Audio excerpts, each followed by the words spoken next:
ಏನಾಯ್ತು ಮಮ್ಮಿ? ಯಾಕೆ ಬಿದ್ದೆ ಮಮ್ಮಿ? ಮಾತಾಡು ಮಮ್ಮಿ. ಮಮ್ಮಿ ಮಾತಾಡು ಮಮ್ಮಿ. ಮಮ್ಮಿ ಆಂಟಿ ನಮ್ಮ ಮಮ್ಮಿ ಬಿದ್ದಾಗ್ಬಿಟ್ಟಿದ್ದಾರೆ. ಎಷ್ಟು ಮಾತಾಡ್ಸಿದ್ರು ಮಾತಾಡ್ತಾನೆ ಇಲ್ಲ. ಬನ್ನಿ ಆಂಟಿ. ಏಯ್, ಆ ನಡತೆಗೆಟ್ಟವಳು ಇದ್ರೆಷ್ಟು ಸತ್ರೆಷ್ಟು ಹೋಗೋಗ.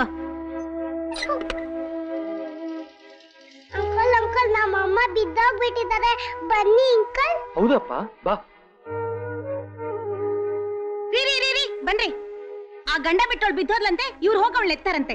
ಸಾಕು, ಸುಮ್ನೆ ಇದೆ. ಅಕ್ಕ ಪಕ್ಕ ಅಂದ್ಮೇಲೆ ಅಷ್ಟು ಸಹಾಯ ಮಾಡ್ಬಾರ್ದಾನೆ. ಅಕ್ಕಪಕ್ಕದ ಹೆಂಗಸರು ತಲೆ ಸುತ್ತ ಬೀಳಿ ಅಂತ ಕಾಯ್ತಿರ್ತೀರಾ? ಪಾಪು, ನೀನ್ ಕರೆದ್ರೆ ಈ ವಟಾರದಲ್ಲಿ ಯಾರು ಬರಲ್ಲಪ್ಪ. ನೀನೇ ಪಕ್ಕದ ರೋಡ್ಗೆ ಹೋಗಿ ನಿಮ್ ಮಮ್ಮಿಗೆ ಯಾವಾಗ್ಲೂ ಔಷಧಿ ಕೊಡ್ತಾರಲ್ಲ ಡಾಕ್ಟರ್ ಅಂಕಲ್, ಅವ್ರನ್ನ ಕರ್ಕೊಂಡ್ ಬಾ. ಹೋಗು. ಹೋಗು, ನೀವು ನಡೀರಿ. ಹೋಗ್ತಾನೆ. ಹೊರಟ್ಬಿಟ್ರು. ತಗೊಳಪ್ಪ.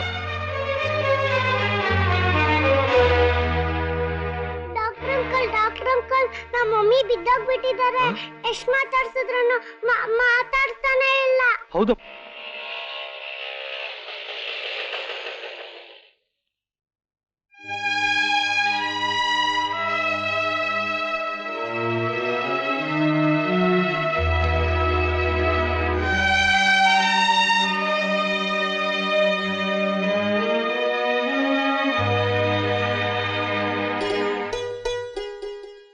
ಮಮ್ಮಿ, ಡಾಕ್ಟ್ರೇ, ನೀವು? ಪಾಪು ಬಂದ್ ಹೇಳ್ದ, ಬಂದೆ. ನೋಡಮ್ಮ ದೇವ್ಕಿ, ನಾನು ಡಾಕ್ಟರ್ ಆಗಿ ನಿನ್ ಬ್ರದರ್ ಆಗಿ ಹೇಳ್ತಾ ಇದ್ದೀನಿ, ನೀನ್ ಹಾರ್ಟ್ ಆಪರೇಷನ್ ಮಾಡಿಸ್ಕೊಳ್ಳೇಬೇಕು. ಇಲ್ದೆ ಹೋದ್ರೆ ತುಂಬಾ ಕಷ್ಟ ಅನುಭವಿಸ್ತೀಯ. ಹಾರ್ಟ್ ಆಪರೇಷನ್ ನಮ್ಮಂಥ ಬಡವರಿಗೆಲ್ಲ ಅಷ್ಟೊಂದು ಶಕ್ತಿ ಎಲ್ಲಿದೆ? ನೀನ್ ಧೈರ್ಯ ಮಾಡಿ. ಹೂನಮ್ಮ, ಶಾಮರಾವ್ ಧರ್ಮದ ಆಸ್ಪತ್ರೆ ಅಂತ ಇದೆ. ಅಲ್ಲಿ ಹಾರ್ಟ್ ಆಪರೇಷನ್ ಸಹಿತ ಫ್ರೀಯಾ ಮಾಡ್ತಾರೆ. ಅಲ್ಲಿ ಸರ್ಜನ್ ನನಗೆ ಪರಿಚಯದವರೇ ಇದ್ದಾರೆ. ಸ್ಪೆಷಲ್ ಕೇರ್ ತಗೊಳಕ್ಕೆ ನಾನು ಹೇಳ್ತೀನಿ. ನಾನೇನು ಧೈರ್ಯವಾಗಿ ಹೂ ಅಂತೀನಿ, ಆದ್ರೆ ಅಕಸ್ಮಾತ್ ನನಗೇನಾದ್ರೂ ವ್ಯತ್ಯಾಸ ಆಗೋದ್ರೆ ನನ್ ಮಗು ಗತಿ ಏನು ಡಾಕ್ಟ್ರೆ? ಅವ್ರ ಅಪ್ಪನ ಹತ್ರ ಹೋಗಿ ಹೇಳಮ್ಮ, ನನ್ ಕೈ ಬಿಟ್ರು ಪರವಾಗಿಲ್ಲ, ನನ್ ಮಗುನಾದ್ರೂ ನೋಡ್ಕೋ ಅಂತ. ಅವ್ರಿಗೆ ಅವ್ರ ಮಗ ಅನ್ನೋದು ಗೊತ್ತೇ ಇಲ್ಲ. ಹಾಗೊಂದ್ ವೇಳೆ ಹೇಳಿದ್ರೆ ಅವ್ರು ಅದನ್ನ ಒಪ್ಕೊಳ್ಳೋದು ಇಲ್ಲ. ಹಾಗಾದ್ರೆ ಯಾವ್ದಾರ ಅನಾಥಾಶ್ರಮಕ್ಕೆ ಸೇರಿಸಲೇಬೇಕು. ನಾನೇ ನನ್ ಮಗನ್ ಕರ್ಕೊಂಡು ಹೋಗಿ ಅನಾಥ ಅಂತ ಹೇಳಕ್ಕೆ ನನ್ ಮನ್ಸು ಒಪ್ಪಲ್ಲ ಡಾಕ್ಟ್ರೆ. ಹಾಗಾದ್ರೆ ಏನ್ ಮಾಡ್ತೀಯಾ? ನೀನಾಗೆ ಮಗುಗೆ ಏನಾದ್ರೂ ಒಂದ್ ದಾರಿ ಮಾಡ್ಲಿಲ್ಲ ಅಂದ್ರೆ ಅವನ ಅನಾಥನಾಗೋದನ್ನ ತಪ್ಸಕ್ಕಂತೂ ಸಾಧ್ಯವಿಲ್ಲ. ನಾನೇ ಮಗುನ್ ಕರ್ಕೊಂಡೋಗಿ ಮನ್ಲಿಟ್ಕೊಂಡು ಸಹಾಯ ಮಾಡೋಣ ಅಂದ್ರೆ ಅದಂತೂ ಆಗೋದೇ ಇಲ್ಲ. ಪರವಾಗಿಲ್ಲ ಬಿಡಿ ಡಾಕ್ಟ್ರೆ.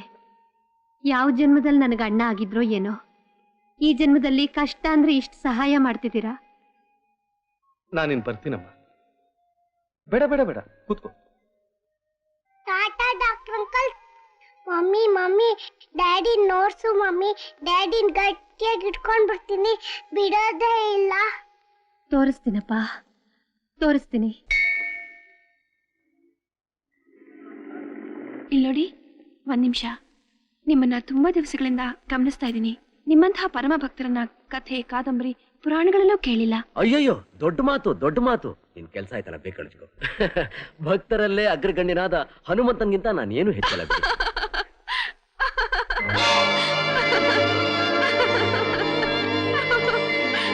ನೀವು ತುಂಬಾ ಚೆನ್ನಾಗಿ ಹಾಡ್ತೀರಾ. ಹಾಡ್ತಾ ಹಾಡ್ತಾ ಭಕ್ತಿ ರಸದಲ್ಲಿ ತೇಲಿಸ್ಬಿಟ್ರಿ. ನಾನೆಲ್ಲ ಹಾಡ್ದೆ, ಆ ಶ್ರೀರಾಮಚಂದ್ರ ಹಾಡಿಸ್ದ.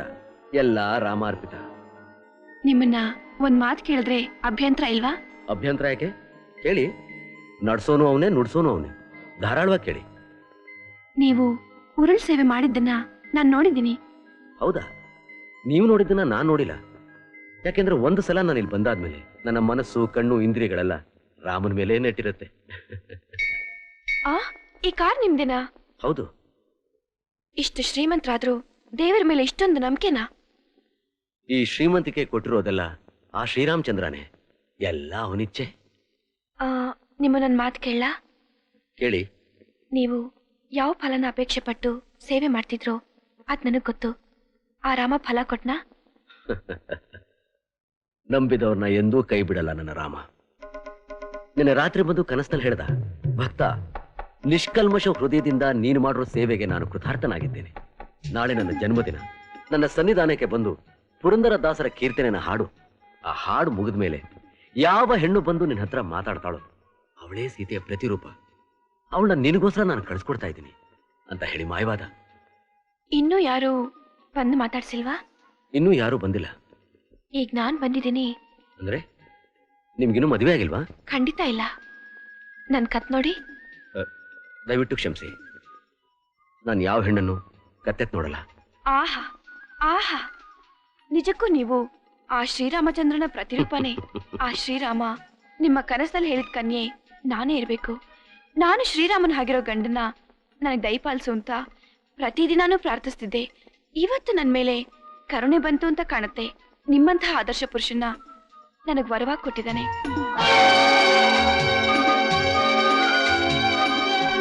ಇದಕ್ಕೆ ಹೇಳೋದು ದೈವಲೀಲೆ ಅಂತ. ಕಲಿಯುಗದಲ್ಲಿ ಅಣು ರೇಣು ತೃಣ ಕಾಷ್ಟಗಳಲ್ಲೂ ನೀನಿದೆಯಾ ಅಂತ ಪ್ರೂವ್ ಆಗೋಯ್ತಪ್ಪ ಶ್ರೀರಾಮಚಂದ್ರ. ಮದುವೆ ಅನ್ನೋದು ಸ್ವರ್ಗದಲ್ಲೇ ಆಗಿರತ್ತೆ ಅಂತ ಹಿರಿಯರು ಹೇಳ್ತಾರೆ. ಆ ಮಾತು ನಿಜ ಆಗೋಯ್ತು. ಶ್ರೀರಾಮಚಂದ್ರ, ಸೀತಾದೇವಿ ಅಂತ ಪ್ರತಿರೂಪನ ನೀನು ನನಗೋಸ್ಕರ ಕಳಿಸಿದೀಯಾ. ಧನ್ಯೋಸ್ಮಿ ಶ್ರೀರಾಮಚಂದ್ರ, ಧನ್ಯೋಸ್ಮಿ. ಸತ್ಯ ಹೇಳ್ತೀನಿ, ಆ ಸೀತಾದೇವಿ ಆ ಶ್ರೀರಾಮಚಂದ್ರನ ಎಷ್ಟು ಪ್ರೀತಿ ಮಾಡ್ತಿದ್ಲೋ ನಾನು ನಿಮ್ಮನ್ನ ಅಷ್ಟೇ ಪ್ರೀತಿ ಮಾಡ್ತೀನಿ. ನಾನು ಅಷ್ಟೇ. ಆ ಶ್ರೀರಾಮಚಂದ್ರ ಸೀತಾದೇವಿಗೆ ಎಷ್ಟು ಸಿನ್ಸಿಯರ್ ಆಗಿದ್ನು, ನಾನು ಅಷ್ಟೇ ಸಿನ್ಸಿಯರ್ ಆಗಿರ್ತೀನಿ. ಪಾಪು ಪಾಪು ಪಾಪು, ನಿಮ್ಮಪ್ಪ ಸಿಕ್ಬಿಟ್ರು ಕಣೋ, ನಿಮ್ಮಪ್ಪ ಸಿಕ್ಬಿಟ್ರು. ಹೌದಾ ಮಮ್ಮಿ? ಎಲ್ಲಿದ್ದಾರೆ ಮಮ್ಮಿ? ತೋರಿಸ್ತೀನಿ ರಾಜ, ಆದಷ್ಟು ಬೇಗ ತೋರಿಸ್ತೀನಿ. ನಿನ್ ಡ್ಯಾಡಿನ ಒಂದ್ಸಲಿ ನೋಡ್ಸಿದ್ರೆ ಸಾಕು, ಗಟ್ಟಿಯಾಗಿ ಇಟ್ಕೊಂಡ್ಬಿಡ್ತೀನಿ, ಬಿಡೋದೇ ಇಲ್ಲ. ಆದ್ರೆ ನೀ ಡ್ಯಾಡಿ ಹತ್ರ ಒಬ್ನೇ ಹೋಗ್ಬೇಕು. ನೀನು ಜೊತೆಲ್ ಬಾಮ್ಮ ಅಂತ ಕರಿಬಾರ್ದು. ಅವ್ರೇನಾದ್ರೂ ನನ್ನ ನೋಡ್ಬಿಟ್ರೆ ತಿರ್ಗಾ ನಿನ್ನ ಬಿಟ್ಟು ಹೊರಟೋಗ್ತಾರೆ. ಹಾಗೆ ಆಗ್ಲಿ ಮಮ್ಮಿ. ಅವ್ರ ಹತ್ರ ಹೇಗ್ ಮಾತಾಡ್ಬೇಕು, ಹೇಗ್ ನಡ್ಕೋಬೇಕು ಅಂತೆಲ್ಲ ಹೇಳ್ಕೊಡ್ತೀನಿ. ನೀನ್ ಅದೇ ತರ ನಡ್ಕೊಂಡ್ರೆ ಮಾತ್ರ ನಿನಗ್ ಡ್ಯಾಡಿನ್ ತೋರ್ಸೋದು. ಹಾಗೆ ಆಗ್ಲಿ ಮಮ್ಮಿ, ನೀನ್ ಹೇಳ್ದಾಗ ಕೇಳ್ತೀನಿ. ಚಪ್ಪಯ್ಯ ಅಂದ್ರೂ ಅಪ್ಪನ್ ಬಿಡಲ್ಲ, ಒದ್ದೋಡ್ಸಿದ್ರು ಸರಿ, ಚರ್ಮ ಸುಲ್ದ್ರು ಸರಿ, ಏನ್ ಮಾಡಿದ್ರು ಬಿಡಲ್ಲ. ಅಪ್ಪ ಅಂದ್ರೆ ಅದೆಷ್ಟು ಇಷ್ಟನೋ ನಿಂಗೆ.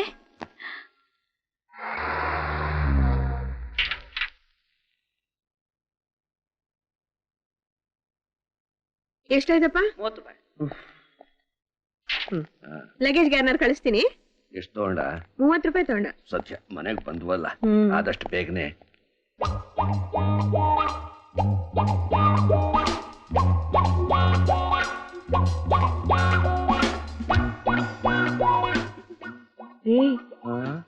ಏನ್ರಿ ಇದು? ನಮ್ಮನೆ ಅಂತ ತಿಳ್ಕೊಂಡು ಬೇರೆಯವ್ರ ಮನೆಗೆ ಏನಾದ್ರೂ ಬಂದಿದೀವಾ? ಏನ್ ಹೇಳ್ತಾ ಇದ್ದೀಯ ನೀನು? ನಾನು ಯಾವತ್ತು ನನ್ನ ಮನೇನ ನನ್ನ ಹೆಂಡತಿನ ಕನ್ಫ್ಯೂಸ್ ಮಾಡ್ಕೊಂಡೋನೆ ಅಲ್ವೇ? ಅದೇನೋ ಸರಿ, ಆದ್ರೂ ಇಬ್ರಿಗೂ ವಯಸ್ಸಾಯ್ತು ನೋಡಿ, ಅರಳು ಮರಳು ಇರ್ಬೋದೇ ಏನೋ. ಬನ್ರಿ ಹೊರಗಡೆ ಬೋರ್ಡ್ ನೋಡ್ಕೊಂಬರೋಣ. ಹೋಗೆ ಬನ್ರಿ. BM ವಾಸುದೇವರಾವ್. ಈಗಲಾದ್ರೂ ಅರ್ಥವಾಯ್ತಾ? ಆಯ್ತು. ಆದ್ರೆ ನಮ್ಮನೆ ವಾತಾವರಣನೇ ಬದಲಾಗಿ ಹೋಗಿದ್ಯಲ್ರಿ. ನನಗೂ ಅದು ಅರ್ಥವಾಗ್ತಿಲ್ವಲ್ಲೇ. ರೀ, ಹೀಗೇನಾದ್ರೂ ಆಗಿರ್ಬೋದಾ? ಹಾಗೆ ನಾವ್ 2 ವರ್ಷ ಡೆಲ್ಲಿಲಿ ಒಂದ್ ತಮ್ಮನ್ ಮನೇಲಿ ಇದ್ವಿ ಅಂತ, ನಾವ್ ಪರ್ಮನೆಂಟ್ ಆಗಿ ಅಲ್ಲೇ ಇರ್ತೀವಿ ಅಂತ ತಿಳ್ಕೊಂಡು ಇಷ್ಟು ದೊಡ್ಡ ಮನೆ ಒಬ್ನಿಗೆ ಯಾಕೆ ಅಂತ ಬಾಡಿಗೆಗೇನಾದ್ರೂ ಕೊಟ್ಟಿರ್ಬೋದಾ? ಏನ್ ಕಲ್ಪನೆ, ಕಟ್ಟು ಬಿಸಾಕ್ಬಿಟ್ಲು ಕಥೆಯ. ಲೇ, ಆತ್ರ ಪಡ್ಬೇಡ್ವೆ, ಅದೇನು ಅಂತ ವಿಚಾರಿಸೋಣ ಬಾ. ನಡೀರಿ.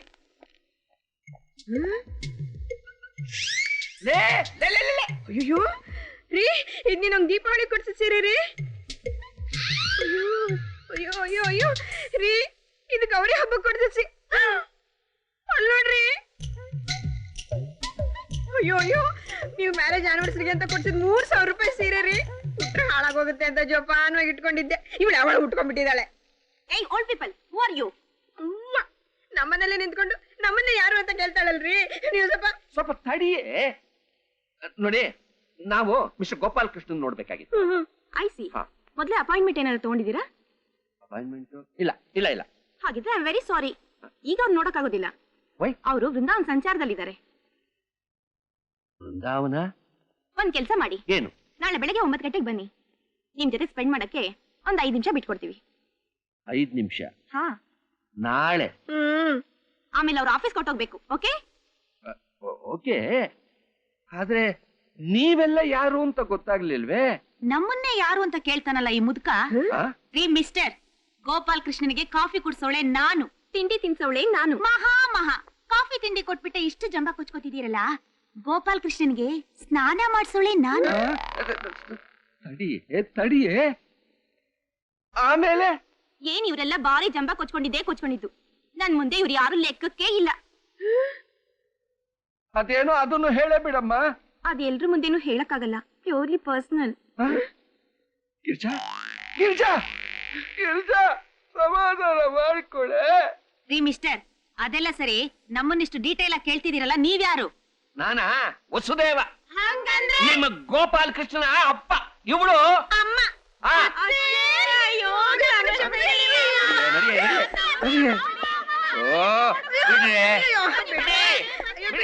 ನಿಂತ್ಕೊಳ್ರೆ ಬಿಡ್ರೆ.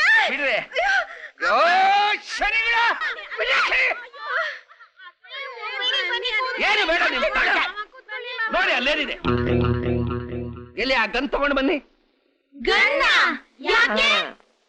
ಯಾಕೆ ಅಂತ ಕೇಳಬಾರ್ದು, ಮಾವನವ್ರ ಸೇವೆ ಮಾಡ್ಬೇಕು. ನಾನ್ ತರ್ತೀನಿ ಮಾವ.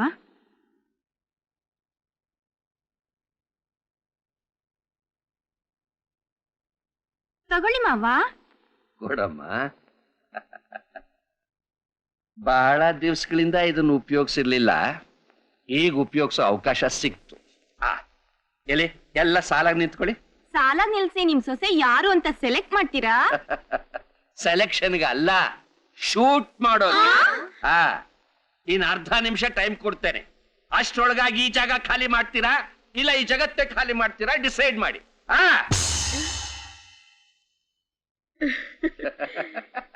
ಸದ್ಯ ರೀ 2 ವರ್ಷ ಇವನಿಗೆ ಯಜಮಾನ್ಕೆ ಕೊಟ್ಟು ಹೋಗಿದ್ದಕ್ಕೆ ತಪ್ಪೋ ಒಂದಾಗಿದ್ ಮನೇನ ನಂದನ್ ವನ ಮಾಡ್ಬಿಟ್ನಲ್ರಿ. ಮನೇನ್ ಈ ಗತಿ ಮಾಡ್ದ, ನಿನ್ ಫ್ಯಾಕ್ಟ್ರಿನ ಏನ್ ಗತಿ ಮಾಡಿದಾನೋ. ಅಯ್ಯೋ,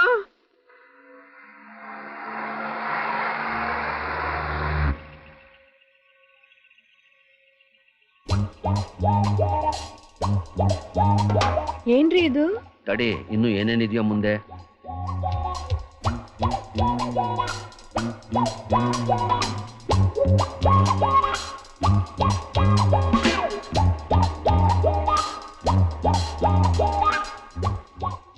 ಏನ್ರಿ ಇದು? ಮನೇಲಿ ನೋಡಿದ್ರೆ ಅಲ್ಲೂ ಬರೀ ಹೆಂಗಸ್ರು, ಫ್ಯಾಕ್ಟ್ರಿ ನೋಡಿದ್ರೆ ಇಲ್ಲೂ ಬರೀ ಹೆಂಗಸ್ರು. ಇವನೇನು ಇಷ್ಟು ಅಧ್ವಾನ ಆಗೋಗ್ಬಿಟ್ಟಿದಾನೆ, ಇವನಿಗೆ ಹೇಗ್ರಿ ಬುದ್ಧಿ ಕಲ್ಸೋದು? ನೀನೇನು ಯೋಚನೆ ಮಾಡ್ಬೇಡ್ವೆ, ಅದಕ್ಕೆಲ್ಲ ನನ್ನ ಹತ್ರ ಐಡಿಯಾ ಇದೆ.